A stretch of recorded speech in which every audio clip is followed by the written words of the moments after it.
enough to be good at what you do. You have to be able to tell people about it.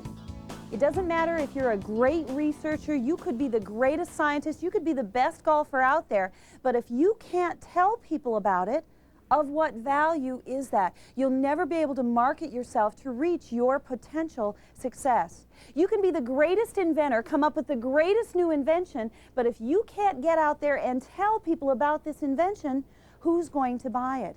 You can be really good at what you do, the best writer out there, but if you can't talk about the book that you just wrote, who's going to go out and buy it? It's not enough to be good at what you do. You have to be able to tell people about it. But that's easier said than done, isn't it? That is so much easier said than done. In fact, more Americans are afraid of public speaking than anything else. Some people are literally paralyzed by the thought of having to stand in front of a group and give a presentation. Research shows that it's the #1 fear of American executives. Number 6 is death. Put that into perspective. There are people that would literally, statistically speaking, people that would literally rather be in the box than giving the eulogy. We are more afraid of public speaking than anything else in our world. And why in the world is that? Is it because we've been told our entire lives, maybe, don't do anything that might embarrass you? Don't do this, it might hurt your credibility. You might not do it well. Well, that's what we're going to talk about today. My name is Lori Richards, and I'm going to help you through dealing with the fear of public speaking, in case you're one of those people that is literally paralyzed by that fear. You can actually control that fear. You can control it. In fact, so many of us, the minute someone says, "Could you say just a few words?" you feel your heart pound. You feel your breath get very shallow. You feel your hands, your palms start sweating. You feel the tension creating. Yeah, we can control a good share of that. And that's what we're going to focus on in this session, is how to control it by preventing it from ever happen. Prevention. An ounce of prevention is worth a pound of cure. You've heard that before. Well, that's true in public speaking. We're going to show you how you can prevent ever getting that nervous. And perhaps the best way of preventing nervousness, in fact, it is the proven most effective way of preventing nervousness, is actually to be prepared. To be prepared. I mean, think about why it is that you get nervous. Think about what it is that makes you nervous about standing in front of a group. Is it that, oh my gosh, I might forget the words? Well, not if you're prepared. I might use the wrong words? Well, not if you're prepared. Somebody out there might know more than I do? Well, not if you've done your research. I might be boring. Well, not if you've actually put some spice into your presentation. Those things that actually make you afraid, a lot of them can be overcome simply with a little bit of prevention, and that's what we're going to talk about today. We're going to talk about how to prevent nervousness from ever happening. And in order to do that, we have to address several items. The first thing is we have to talk and know about what is it that we're trying to say. What is our purpose? What is our message? We have to know our audience. Who is it that we're talking to? What is it going to take to get through to these people, to make them understand what I'm trying to say?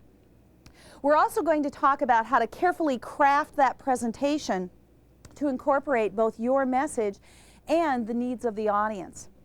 Then we're going to talk about practicing, because yes, practice makes perfect. Oh, excuse me. Perfect practice makes perfect. So not only are we going to talk about the value of practicing, but we're going to talk about specifically what it takes to practice perfectly.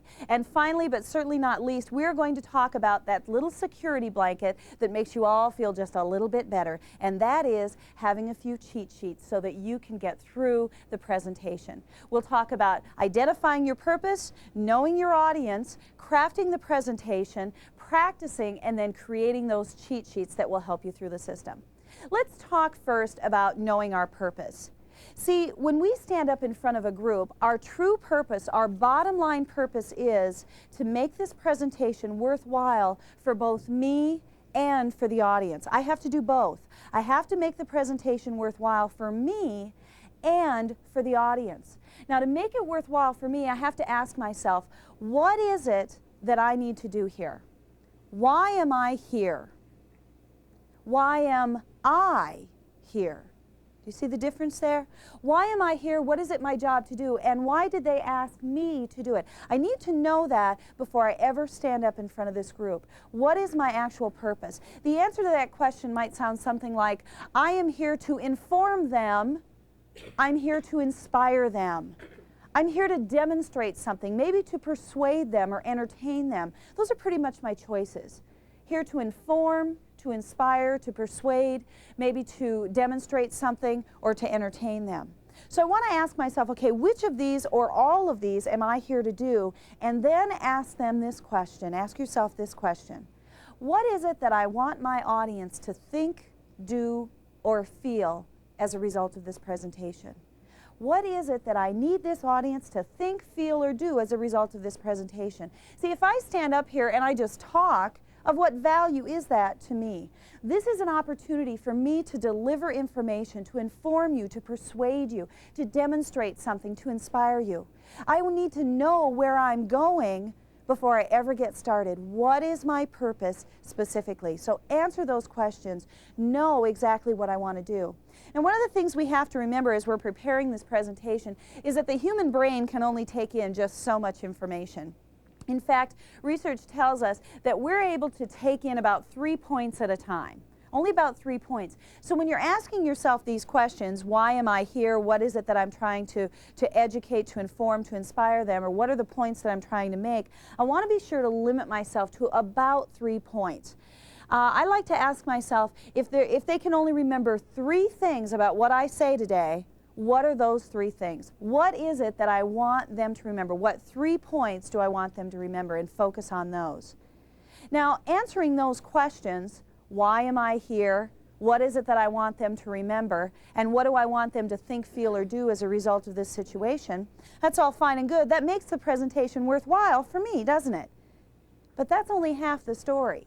See, I also have to make this presentation worthwhile for the audience. See, speech giving, just like a lot of other communication, it tends to be a very egotistical process. Here's what I mean.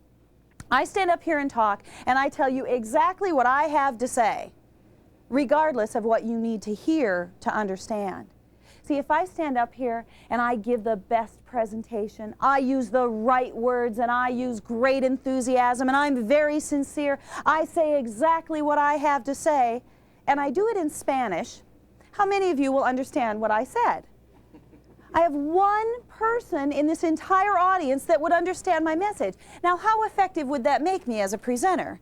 Not very effective, would it? No. See, it's not enough to just serve my purpose here. I have to ask myself, what does the audience need to hear to understand my message? So I have to kind of remove myself from the situation. Here's my message. Here's what the audience needs to understand that message, and here's how I build the bridge from one to the other. Bring those together so that I can deliver the message. Now, in order to do that, I have to know a little bit about my audience. How many times do we stand in front of an audience and we basically know, okay, they all work in my office? And that's about all we know. That's about all the thought many times we put into delivering the message to the audience. I would submit to you that we need to go much further into things. We need to consider very carefully, who is it that I'm actually talking to? We've all been through sleepers like that, haven't we? People standing up here just saying whatever they have to say. Instead, here's some things you want to think about when you're considering who your audience is. One of the things you want to ask yourself is, what do they do for a living? What do they do for a living? See, a group of bankers is going to have a completely different set of interests than a group of groundskeepers. You see, completely different set of interests here. And if I try to deliver my message in my words the same way to a group of bankers that I do to a group of groundskeepers, am I going to be effective? How about a group of students? Completely different perspective. And I need to be speaking to them. So ask yourself what they do for a living. Ask yourself, how old are they? What's the average age in the group? Now, here's what you're going to get when you start answering this question. You're going to think to yourself, well, I have some people who are 25, and I have other people who are 65. Well, yes, I know that. So you want to focus instead on what is the average age. Where are 80% of the people in this audience? 80% of the people in this audience are 45 years old. Whatever that is. Now, this is an important one, and it might surprise you to know that, but that's very important. Think about this. Let's say that I'm a person that talks about financial planning. When I go into a group of 25-year-olds, do I want to talk about saving for retirement? Let's face it, folks, 25-year-olds at this point are not interested in saving for retirement.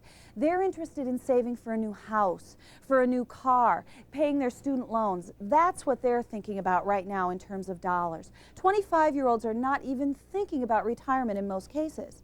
By the same token, if I have a group of 60-year-olds, do I want to talk about paying off their student loans?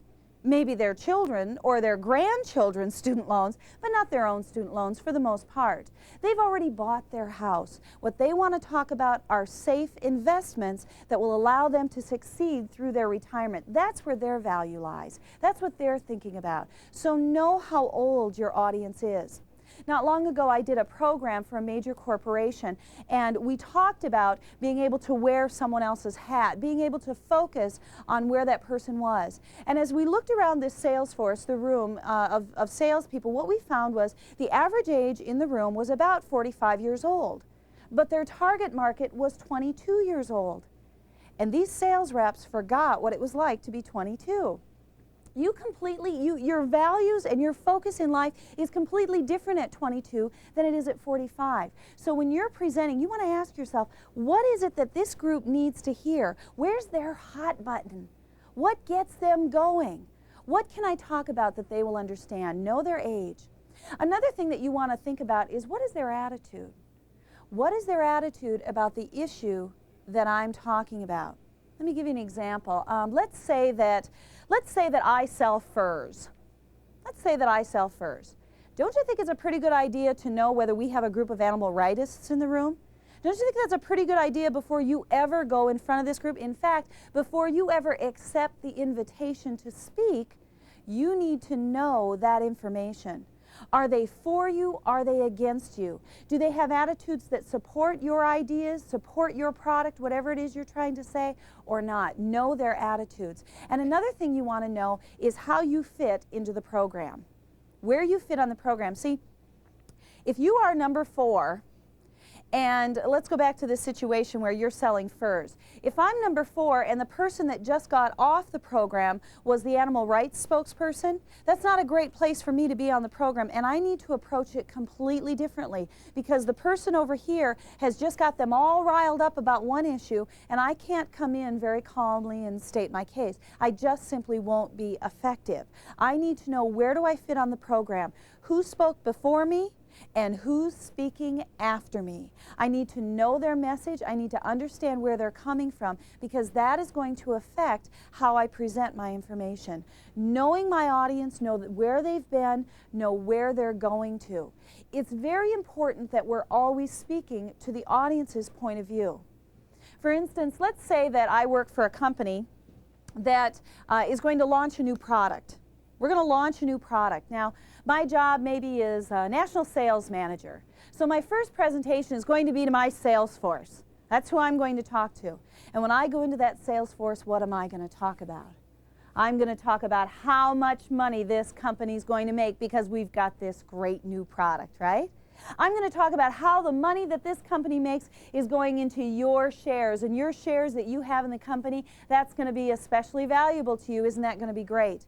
Then I'm going to talk about the more you sell of this product, the more money is going to go into your products. Same message, but let's make it a different audience. Let's say now that we go to a group of customers. Do I really want to talk about how much money the company is going to make? Or how much money the salesperson is going to make when I'm talking to a group of customers? Probably not. In fact, put yourself in the audience's shoes for just a minute here. How many of you really, when someone comes out and says, our company's going to make millions and our sales reps are going to make millions, how many of you, the first thought that comes to your mind is, if that's true, then I'm simply paying too much for this product? Yeah, of course. So that's not something you especially want to share. You certainly don't want to make it a high point with a group of customers, where with your sales reps, that's exactly what you want to say. Now let's take that same message, great new product launch, but let's take it to the local Chamber of Commerce. When we go to the local Chamber of Commerce, now we're still speaking to customers potentially, but the other thing that's important for us to know about this audience is that they're all business owners locally. So now I want to, in addition to the message I've developed, in addition to the message that I've actually developed, now I want to add a new spin. I want to say, and this is how it's going to affect our community. This is how it's going to help us locally. So knowing your audience, how old are they? What do they do for a living? What do they have in common with each other? Do they have a common hobby? Is that why you're speaking to them?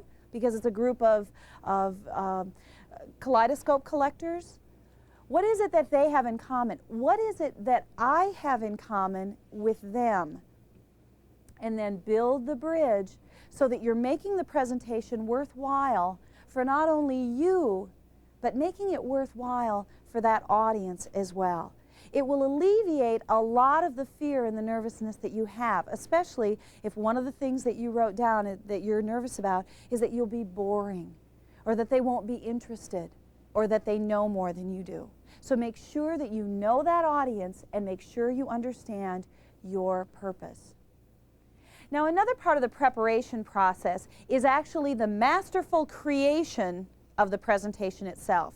Now that you know your message, you know your audience, so you know where their hot buttons are and what it takes to actually wake them up, you now have to put this together in an actual presentation. And the truth is that creating a presentation, it's truly a work of art. It is truly something that you want to put your heart and soul into so that you can be the best you can be. Because your ability to present yourself, surveys show that that is how people are judging us. Surveys show that American executives value communication skills above and beyond any other skill that they have available to them. Communication skills. So in order to make you the most successful you can be, take some time and actually create your presentation. And that creation takes part in several parts. The first step in creating your presentation is to develop the conclusion. Yes, you develop the conclusion. We're going to talk about that further. The next thing you want to develop is the introduction. Then we're going to create the main points. We're going to put them all together and fashion them appropriately. And last but not least, we're going to add a little spice. And I don't mean raunch, I mean spice. We're going to add a little spice to the presentation just to keep the interest level up just a little bit. Let's talk about all of these steps. First of all, creating the conclusion. Did that surprise any of you that I said we're going to start by creating the conclusion? Yeah, some of you, why would you do that? Don't you do this chronologically? No.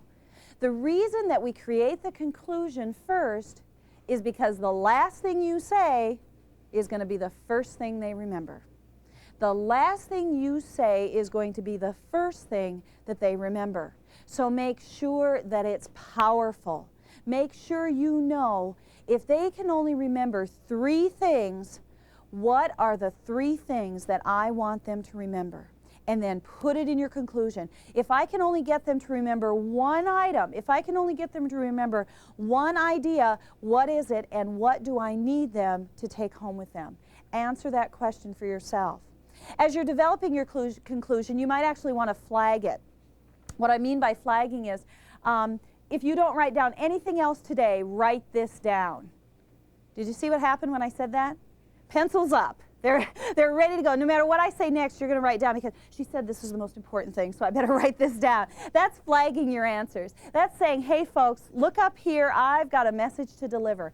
Flag your answers. You can use words like, if you don't remember anything else, remember this. This is the most important thing I'll say all day. There are only 3 things you want to remember. You're going to want to write this down. That's flagging your answers. If you take just a moment in your conclusion to flag that, people perk up. They say, oh, she says I should remember this. They perk up and they start listening. So flag that particular comment. Flag your conclusion. A couple of ways that you can actually organize your conclusion. The first type of conclusion is something that they call the review. It's called the review. And it is very simply just exactly that. We develop the conclusion first because the last thing you say is the first thing they remember. That's exactly right. And the mind can only remember 3 things. And what are at least 2 things that we have to know about our audience?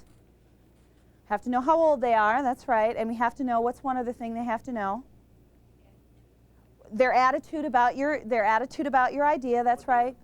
What they have in common, anything else? What they do for a living? Yeah, what they do for a living, good. See, that's a review. That's the review conclusion. It's simply allowing people to say, oh yes, I remember what she just said. Oh yes, I just remember what she just said. You actually ask them to review the information, because it's not enough to be good at what you do. You have to be able to tell people about it. You have to be able to tell people about it. Did you see what just happened? That's a conclusion. That's what they call a review conclusion. You're asking people to review. The thing is that spaced repetition is the most effective way of actually learning something. Spaced repetition. So if we're constantly, throughout the presentation, we're doing these quick reviews because we develop the conclusion last, because the last thing we say is the first thing they remember. See, the more often I remind you of that, the better you'll be able to remember this when it's all said and done. So you want to do these quick review conclusions, and you want to do that for sure at the end if you're trying to drive a point home or if you're trying to teach someone something. A review conclusion is really strong. Another type of conclusion you might try is the very fundamental. So in conclusion, now you have to be very careful of this. Have you all seen this? I see some nodding heads. I've seen this one coming, yeah. In conclusion, and then 20 minutes later they're still concluding. Isn't that just annoying? Don't be one of those people. Instead, what you want to do is you want to say, and in conclusion, and then wrap things up in about 2 minutes, no more. Otherwise, people lose their interest wanes immediately. They realize you've tried to trick them, and they're not going to pay attention. So don't do that. Instead, use the words in conclusion. Actually, that's a real perk. You know, as soon as someone says, so in conclusion, everybody tends to sit up in their chairs. It's true. They sit up in their chairs and they sit back and they realize, okay, we're done now. And their interest level gets really high. So that really is a great way to flag your answer, but make sure then that you try to wrap things up within about 2 minutes. Another good way to actually end a presentation is with a good quote. Have you all seen these? Someone ends with a really strong quote and you just go home thinking, wow, that was powerful. Use that to your advantage. Quotes are a great way to end your presentation, but you have to be very careful using a quote. I'm very careful with it because I'm not wild about having somebody remember someone else's words at the end of the presentation. At the same time, if they're really powerful words, I'm willing to share that. I'd rather have them hear my words and remember my words, and of course the last thing I say is the first thing they're going to remember. That's right. So I'm careful of that, but some quotes are so powerful that you want to use them at the end. Be very careful with them. One of the things that you want to be careful of is you want to make sure that you attribute the quote, but that you attribute it before you give the quote. Watch what happens. Some men see things as they are and ask why. I dare to dream of things that could be and ask, why not? Those are the words of George Bernard Shaw. Kind of loses its punch, doesn't it? In fact, some of you may actually think that that quote came from someone else. And the reason you think that is because it was attributed before the quote, which makes it add so much more punch. You want to give the person, in the words of George Bernard Shaw, and then give the quote, because it leaves people with the quote itself, which is what you want them to remember, not the person's name. So as you're using quotes in your conclusion, be sure that you're attributing them before you give the quote. The other caution that I'll give you in using quotes is if it comes from a very controversial individual, you don't want to attribute it directly. For instance, I heard a quote not long ago. The person said, "Diversity should never be seen as our greatest weakness. It is, in fact, our greatest strength." Isn't that a wonderful quote? I think that just says so much. I think it's a wonderful quote. But what would have happened if I would have said, President Bill Clinton says that diversity should never be seen as our greatest weakness. It should, in fact, be seen as our greatest strength. Here's what happens. The moment I say to you, President Clinton says, you all throw up what we call a filter.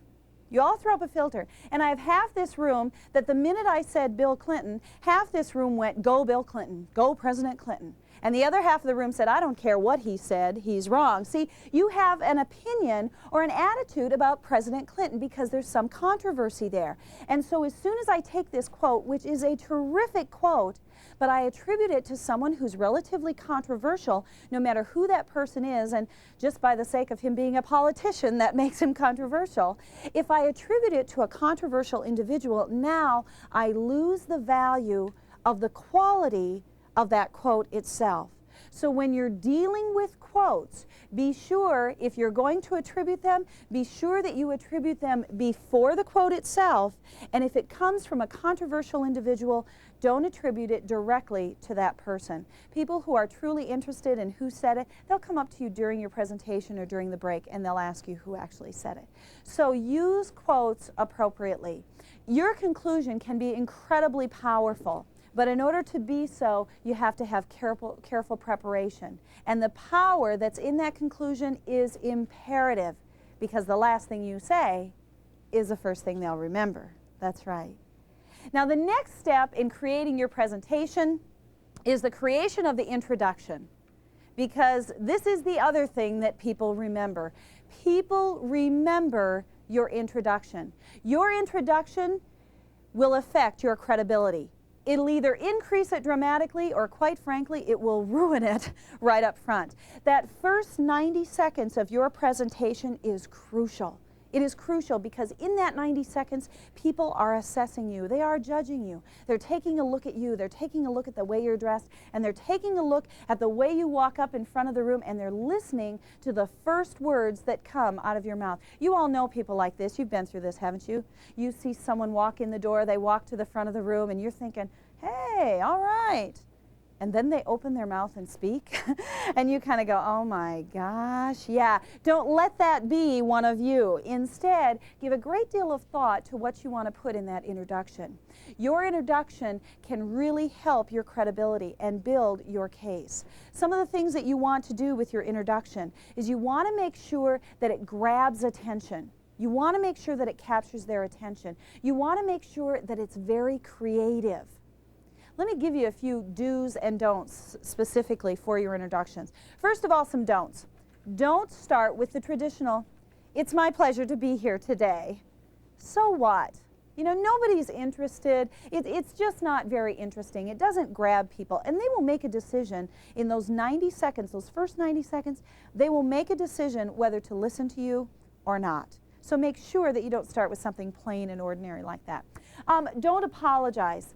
I am so sorry, I'm late. I'm so sorry. You know what? It just hurts your credibility. It makes it look like it was your fault, and that doesn't help your credibility. So don't apologize. Don't ask questions that you don't know the answers to. Is it too hot in here for anybody? See, and then I get all the nodding heads. Yes, it's terribly hot in here. But guess what? I can't do anything about it. So now I have you all focusing on the fact that it's too hot in here, or it's too cold in here, or the music next door is too loud, or whatever's going on. I've asked you a question of a problem that I simply can't solve. So you don't want to do that in your introduction. A couple of other don'ts. Don't say to the person that just introduced you, so how much time do I have here? Because the first thought in everybody's mind when this person says, oh, take all the time you need, your thought as an audience is, oh my God, you've got to be kidding me. How long are they going to be on this podium? Yeah, don't do that to people because it makes people not want to listen to you. So don't ask them how much time you have. And don't tell them, don't walk up and say, I am so nervous. I am so nervous and I'm so unprepared. How many of you like to listen to a speaker who's nervous and unprepared? Yeah, nobody? How about that? Yeah, people don't want to know that you're completely unprepared. It's a waste of my time to listen to someone who's completely unprepared. So don't tell them that information up front. Instead, use that opportunity during the introduction to grab their attention, to bring them home, to reel them in so that you can give them something really interesting. I heard of a presentation not long ago by a professional speaker. He actually was asked to speak to a group of airline executives. And he showed up to the presentation 17 minutes late. 17 minutes late. He had this entire ballroom filled with the airline executives, and they're all sitting there waiting for this person to come in and give the presentation. And as he walked up, the first thing that he said was, I'm starting this presentation 17 minutes late That's the average time that the average airplane leaves the gate, 17 minutes late. Now, how effective was that? You see, he could have just stood up and said, do you know that the average plane leaves 17 minutes late? And everybody in the audience would have went, yeah, seen the statistic, heard it all before, very interesting. But when they had to actually sit there and experience 17 minutes of where in the world is this guy? What in the world is going on? Did that drive that point home? Oh, you darn right it did. Did that grab their attention? Oh, absolutely. So get creative with that introduction. Use something interesting. Some of the things you want to do is you want to disrupt them. You want to disrupt the audience. You want to kind of shake them up just a little bit. You want to show them what's in this for me. What's in this for me? See, we're all, as an individual, we're all tuned into that international radio station, WIFM. What's in it for me? I want to know what's in it for me so that I can determine whether or not I want to listen. When I started the session, I said to you, it's not enough to be good at what you do. You have to be able to tell people about it. And a lot of you went, oh, I think she's right. It's not enough that I can write a book. I have to be able to go out and do a press tour on it. I have to be able to get on Good Morning America or one of the morning shows, one of the news shows, and tell people about this and ask them to buy my book. That hit home with you. What's in it for me? Tell them right up front, here's what's in it for you. Here's why you want to listen to me give this presentation. Here's why you want to stay tuned in. Another thing that you want to do is you want to manage their expectations. You want to manage their expectations. That means tell them what you're going to discuss. You might actually have to tell them what we're not going to discuss so that you don't get a lot of questions and a lot of expectations. See, if you all came in here thinking you were going to learn how to swim, you'd have been very disappointed this morning. But instead, what I did was I said, here's what we're going to cover in this session. So you knew right up front, I made you a promise, and I'm going to deliver on that promise. But you didn't come in with poor expectations or different expectations. It's a lot like you get what you look for. You get exactly what you look for. Very much like Tom Sawyer. Do you remember the scene during Tom Sawyer where he's trying to get his friends to paint the fence? And when he starts telling them, oh, I have this job to do, and he paints the fence, I have this terrible job to do, nobody wants to help him, do they? And then he starts changing his pitch a little bit. Oh no, it takes somebody very special to paint the fence. Have to be good at painting this fence business. By the time it's all said and done, he has managed their expectations to the point where he's got kids paying him to allow them to paint his fence. But they got what they were looking for. They got the entertainment value. They got what they were looking for. So make sure that you're managing people's expectations right up front before you ever go into anything else. As you think about putting together your introduction, you do want to be as creative as possible. You might think about a one-word introduction. Money. Wow, perked up some ears, didn't it? What's she going to tell me about money? Why should I stay tuned? Yeah, you might try the one word. You might try an interesting statistic. Do you know that the average American consumes more than 400 servings of soda pop each year? That's a real statistic. All of you are thinking to yourself, how does she know this? Aren't you? Why is this? Yeah, it's an interesting statistic that gets you wondering. It gets you asking yourself questions and thinking about what more is there. You might actually start with a good quote. Whatever you do with your introduction, remember, those first 90 seconds are crucial. That's why this other tip, the last tip I'm going to give you on introductions, is so important. You might want to write this down. Memorize it. Memorize your introduction. You see, at what point are you the most nervous during your presentation? The first moments of walking up and facing that sea of faces. That's your first moment where you have the greatest fear. Traditionally, people have the greatest fear when they're in front of a group. If you have memorized that introduction, if you have memorized that introduction, you will be so much more comfortable, because as you're striding up to that podium, up to that stage, you're going to know, I know this introduction cold. Memorize that introduction. Memorize it so that you can deliver that introduction. When you're putting together your presentation, remember your conclusion comes first and your introduction comes next. Because that first 90 seconds, they're going to be making a lot of assessments about you specifically. Okay, you've put together your conclusion. You've put together your introduction. Now it's time to carefully craft your main points. Decide what it is that you want to make as main points, and then support them with your research material, with examples, and with anecdotes. Let's talk about those main points. One of the things we have to remember when we're putting together our main points is what they call the law of threes. For some reason, our brain is able to process about 3 things at a time, but after that, things get a little bit fuzzy. I mean, think about it. Caesar said, I came, I saw, and I conquered. That's exactly right. We have Columbus came over. He had 3 ships, the Nina, the Pinta, and the Santa Maria. That's right. We have the 3 Stooges, Larry, Curly, and Moe. That's right. And then we have the 7 dwarfs, right? We have Bashful, Dopey, Sleepy, Doc.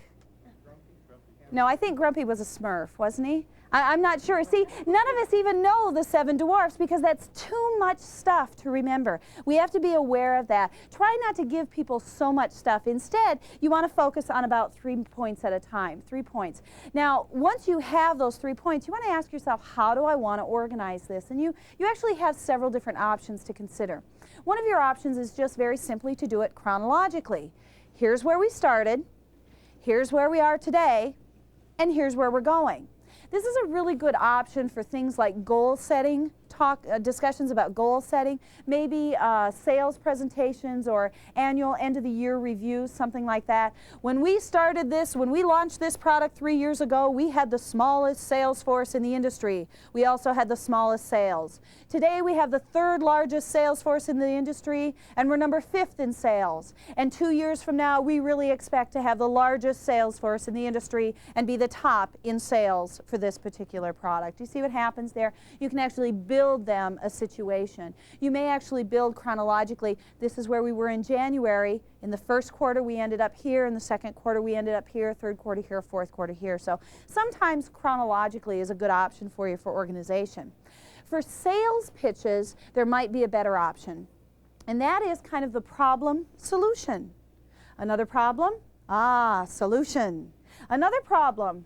Solution. Sometimes that works best for your presentation for a sales pitch, especially for the sales pitch, because you can show your product or your service or your idea, whatever that is, you can show it as the white knight, as the person that comes in and saves the problem, saves and solves that particular problem, the problem and solution organization.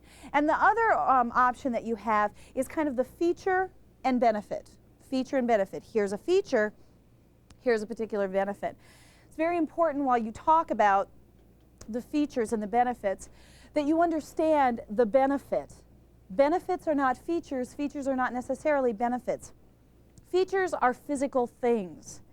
Benefits are the so what? What does that mean to me? How can I use this in my own life? Feature and benefit. So you want to choose which organization is best for your particular presentation. A couple of tips on this. If you know, and you will, because you know your audience as you're presenting, if you know your audience's attitude toward what it is you're selling, and just a footnote here, I believe you're selling all the time. I believe you're selling yourself, you're selling an idea, you're selling a service, you're selling a product. You may not be selling a product, but you are selling something, an idea, something. So if you're selling and you understand that the person supports what you're selling, it's a good idea to give them the bottom line right up front. We support this issue. And then you'll hear the entire audience applaud, applaud, applaud. Thank you very much. And then you go on to build your case. The reason we support this issue is because of this, and of this, and of this. And if they support you, that's great. That works. You want to use that organization. Give them the bottom line right up front, and then build your case as you go on. If, however, you have a group of people who do not support your position, that won't work. I'm here to tell you that I support this, and the entire room goes, then we're not listening. Do you see what happens there? Instead, what you want to do is if you're talking to a group that does not support your issue, you want to build your case and then lay out the bottom line using the problem solution or the feature and benefit. Here's a problem, here's a solution, here's a problem, here's a solution, here's a problem, here's a solution, and here's the bottom line. This is what we come to. If they're not supporters of your case, That's the organization you want to choose, is giving them the bottom line after you've built the case. But if they support you, give them that bottom line and then use that momentum to create your position. Choosing the proper organization will make you more comfortable as you present. It'll make you more confident for a couple of reasons. Number one, you'll know your audience is getting it. If your audience can find that organization, then they'll know where you're going next, and they're more likely to understand what it is you're presenting, and that will make you more comfortable at the front of the room because you know you're making it worthwhile for your audience. The other reason that it's so important is because it'll help you remember where you're going. And how many of you fear that when you stand in front of a room? What if I forget what I have to say next? Yeah, the mind is a funny thing. It starts working the minute you're born, and it stops working the minute you stand in front of a group. Isn't that what they say? I think it's so true. We forget things. So instead, what you want to do is you want to make sure that you have it organized, and you'll be able to follow that organization, and it'll also help your audience follow the organization. Now, have you all been to a presentation that had a great introduction, had a great conclusion, and it was very well organized, but it was boring? Y'all been to one of those? Oh, haven't we all? That's because there was no spice. And we need spice in our lives. We need spice in our presentations to make them effective. Spice is something that keeps us interested. Spice is stimulation. It's something that perks us up. It's something that gets us on the edge of our seats. They say that the yawn is a silent shout. And it's so true. When you are standing up here and you look out at an audience and you see one person yawn, it's like a scream going off, a siren going off in your head, and it's a little bit frightening. So don't let them yawn. Keep them on the edge of their seats. Keep them perked up. Keep them interested. And the way you do it is with spice. Now, spice can be almost anything. Spice can be an anecdote. It can be a little story. It can be an analogy. It can be interesting information. And you want to spice it up every 6 to 8 minutes. See, here's what happens. When you come in and give your introduction, the interest level of the audience is about here. It's quite high. And then as you continue on in your presentation, that interest level wanes very slowly, but very surely it wanes until you say the words in conclusion, which is when again the interest level climbs right back up there. Well, you don't want that to happen because now you've lost them between introduction and conclusion. You don't want that to happen. So what you want to do instead is you want to add a little spice to keep that interest level up. Here's what happens. You start very high in your interest level. The interest level starts waning, so you add a little anecdote and people perk up. And their interest starts waning and you add a little joke and people perk up. And their interest starts waning again, so you give them an interesting piece of trivia, you give them a laugh, you give them an activity, and then your interest level never gets down here. Instead, it just gives a little bit of spike, a little bit of spice, all the way through your presentation. So use that. Let's talk about what you can add to your presentation to actually spice it up a little bit. As I said, spice can be an anecdote, it can be a story, it can be an example. It can be information that's interesting to the people in the room. Let me give you a tip on information that is interesting to the people in the room. Here is information that you cannot lose with because people want to know it, and that is trends. People want to know about trends. You heard me use this just a little bit earlier. The average American drinks 400 servings of soda pop a year. Didn't you all sit back and say, gee, I wonder how much soda pop I drink in a year? Didn't you all ask yourself that? Sure. We're interested in trends. We are so interested in trends that if you pick up the USA Today newspaper, you will find that in the bottom left-hand corner of every section, every day, there is a little box that identifies a trend. And that is the most highly read section of the USA Today because we want to know, how do I fit in? Brian Tracy tells us that the average professional reads one personal or professional development book a year. Now, how many of you, when I said that, said to yourself, isn't that awful? Gee, I wonder how many I've read. Sure you do. You ask yourself because we're interested in trends. You can't miss. You throw in a trend and people start perking up. They start listening to what you have to say. Some other information that people are very interested in. They're interested in tragedy. They're interested in tragedy. I know it's an awful thought, but it's true. We're interested in tragedy. We're interested in celebrities. We're interested in health. We're interested in sex. We're interested in fear. Let's face it, that's why some of you are here today, because you want to learn about taking care of the fear of public speaking. Fear, tragedy, sex, health, love. Those are some of the things that we're interested in. Now think about those topics. Where do you see those topics?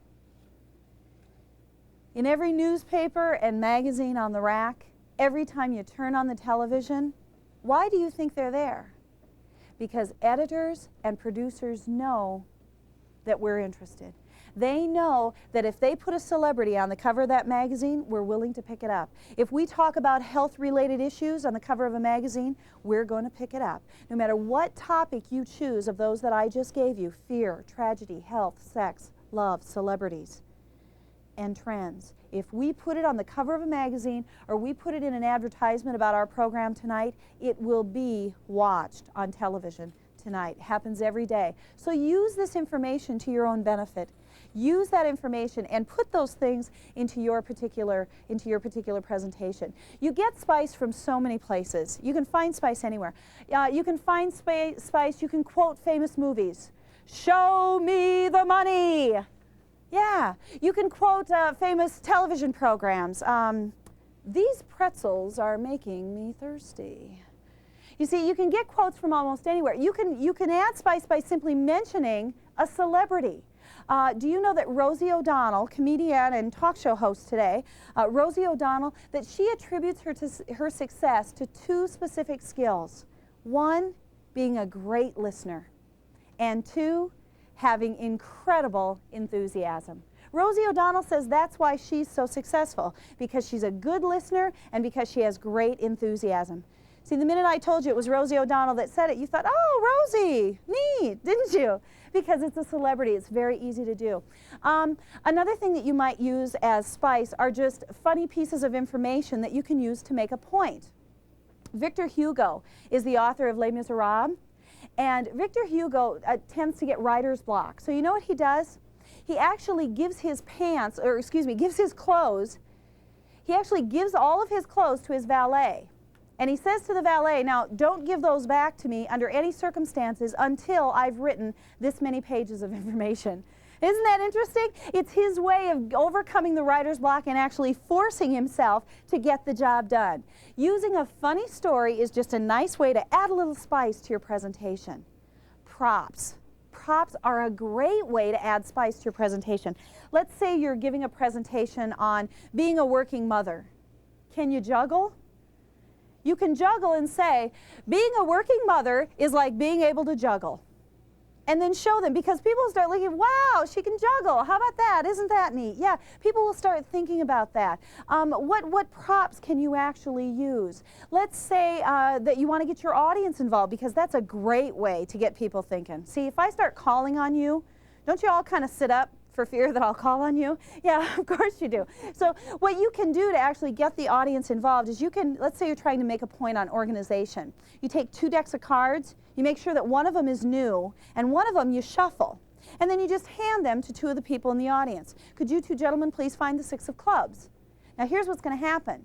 The guy that gets the new deck, he's going to be able to find that 6 clubs just like this, isn't he? Sure he is, because they're all going to be in order. But the guy who's got the shuffle deck, he's going to have to look at every card just to find the 6 of clubs. I can use that to make the point that if you're more organized, you can get more done in less time.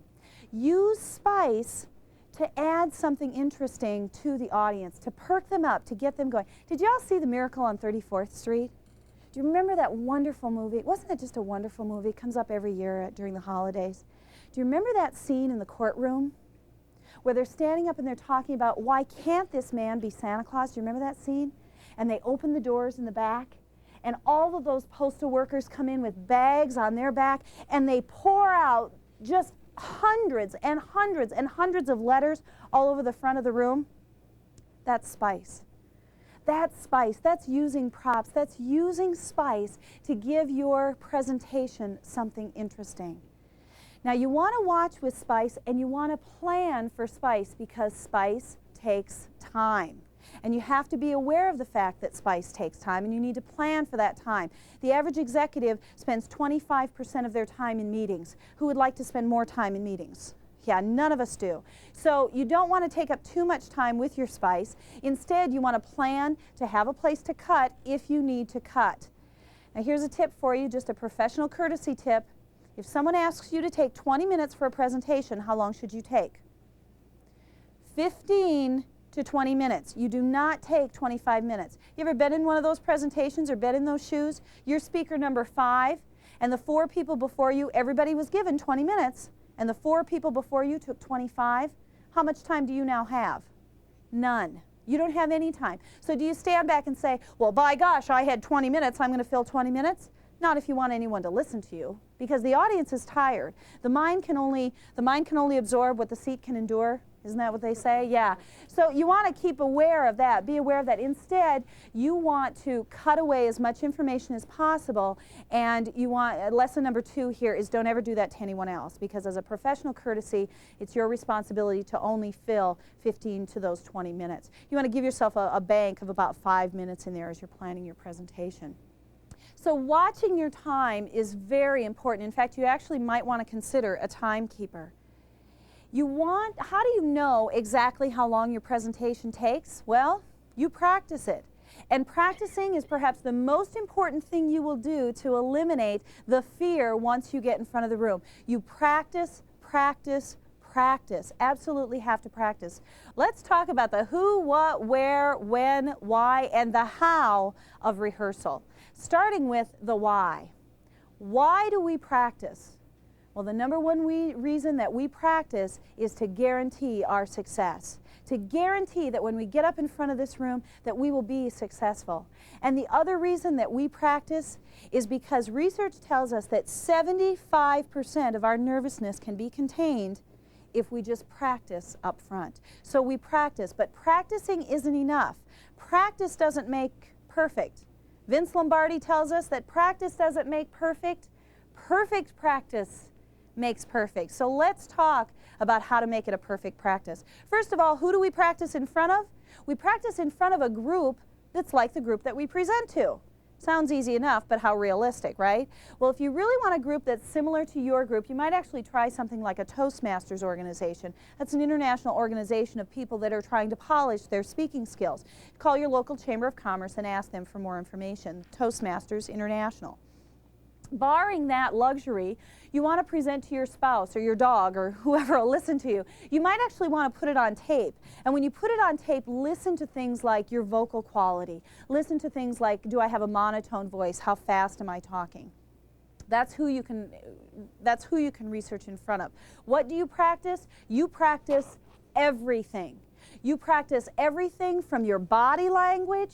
You practice everything down to the outfit you're going to wear. So you want to know if this button is going to pop off as you stand in front of this group. You want to know how comfortable you're going to be making the motions that you need to make in the outfit that you're going to wear. So you want to practice absolutely everything. Here's a quick tip on practicing your gestures. When you practice your gestures, you want to exaggerate them. See, here's what's going to happen. If you practice a movement like this, when you get in front of the group, a movement like this is not such a big deal. Where if you don't practice a movement like this, you may not be used to gesturing. And so when you start to gesture, you kind of think, oh my gosh, I'm standing up here doing jumping jacks. And that may feel very uncomfortable. But if you've practiced by moving like this, that little move is going to feel very, very natural and very, very comfortable. So be sure you practice everything from start to finish. Where do you practice? Well, just like the Olympians, you practice where you're going to perform. Where are the Olympians, the Olympic athletes? Where are they for the 6 months prior to the Olympic competition? They're right there where they're expected to perform because they're getting acclimated to the situation. And you want to do that too. You want to go into the room where you're going to perform and actually practice there. Barring that, you want to at least find a room that's the same size so you're not intimidated because the room is much smaller than you thought or the room is much larger than you thought. So that's where you practice. Let's talk about for just a minute when you practice. I highly recommend that you practice at the same time of day as you're going to present. You see, your energy level changes throughout the day. Some of you are morning people. Some of you are not. And that's important to know when you're going to give a presentation, is what is my energy level going to be like at this particular time of day. So practice that accordingly. And how do you practice? Well, you practice like a musician. Anybody here play the piano? Okay, for those of you who do, when you sat down and played let's say you were going to have a concert. When you sat down to play that piece the very first time, did you play it from start to finish perfectly? Well, probably not. In fact, probably what you did was the first time you sat down, you tried to play it all the way through. And then you find that here were some trouble spots. So you went back to those trouble spots and you went over them and over them and over them again. Maybe a quote that you couldn't remember, something like that. You went over that area over and over again. And then you went back to the beginning and you pretended you were at the concert. And no matter what happened, you started at the beginning of that little song and then you finished. You went all the way to the end. Even if you made a mistake, you continued on. That's what you want to do with your speech. You want to start at the beginning, try to go all the way through, identify some key areas that you want to work on, and then go start to finish even if you make mistakes. It will help you gain that momentum to get you through to the end. And then if you do make a mistake at the front of the room, guess what? You'll know how to continue on, just like a musician in the middle of a concert.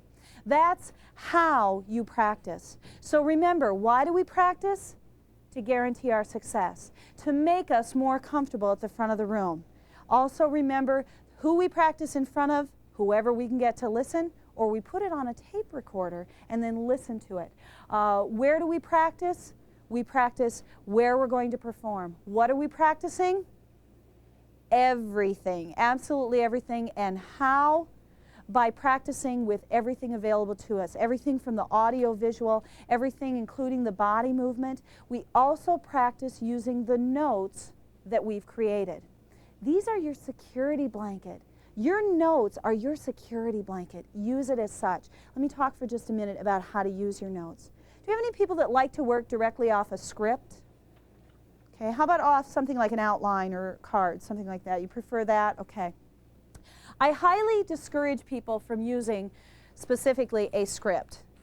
It's kind of like the musicians that give awards at the awards programs. Our next presenter is going to be, you know, people like that. They're just not good readers. We're not taught to read out loud with great inflection. When we read, we don't sound like we're talking. We're reading, and that doesn't sound sincere. The two most important things for a speaker are sincerity and knowledge. Sincerity and knowledge. And if we don't sound sincere, we can't carry it off. So I highly discourage people from using scripts. Instead, I encourage you to wean yourself to an outline. Here's what you might try. We're going to take several steps very quickly.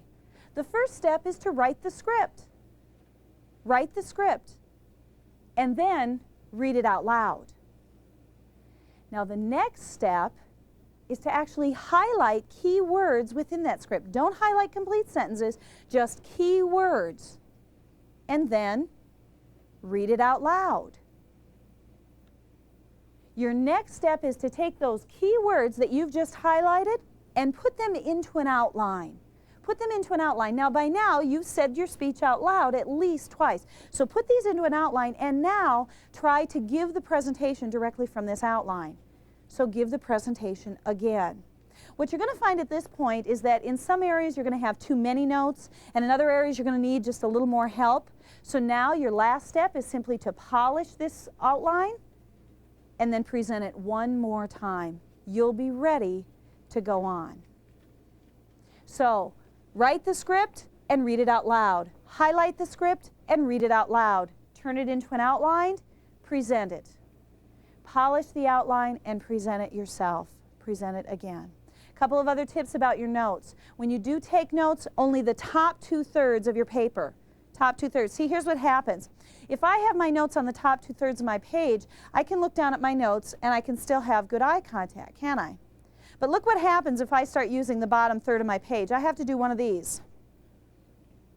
And that's just not very effective for you. You're not wild about that. Either that or I have to do one of these. And I have to hold the script up in front of me, and that's not very effective either. So only write on the top 2/3 of your page. Be sure to have page numbers. just in case you drop them all over the floor, and it happens. So this way you'll be more comfortable that should I fall down and drop these on the floor, all I have to do is pick them up and put them in order because my page numbers are all written down. You also have some options for note taking or for keeping notes. How about using your AV? How about using your slides as your notes? Or how about, you know, when you use the overhead transparencies, you should actually put those in a cardboard frame because first of all, it just